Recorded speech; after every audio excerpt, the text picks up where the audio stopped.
ನಿಮಗೂ ಕೂಡ ಕೆಮ್ಮಿನ ಸಮಸ್ಯೆ ಇದೆಯಾ? ಹಾಗಿದ್ರೆ ಈ ಟಿಪ್ಸನ್ನು ಫಾಲೋ ಮಾಡಿರಿ. ಪ್ರತಿದಿನ ಮಲಗುವಾಗ 1 ಚಮಚ ಜೇನುತುಪ್ಪವನ್ನು ಸೇರಿಸಿ ಮಲಗಿರಿ.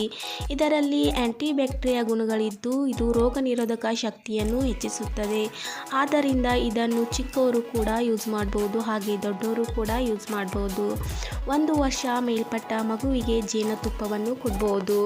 ಚಿಕ್ಕ ಮಕ್ಕಳಿಗಾಗಲಿ ದೊಡ್ಡವರಿಗಾಗಲಿ ಕೆಮ್ಮಿನ ಸಮಸ್ಯೆ ಇದ್ದರೆ ರಾತ್ರಿ ಸಮಯ ಜೇನುತುಪ್ಪವನ್ನು ಸೇರಿಸಿ ಮಲಗಿರಿ.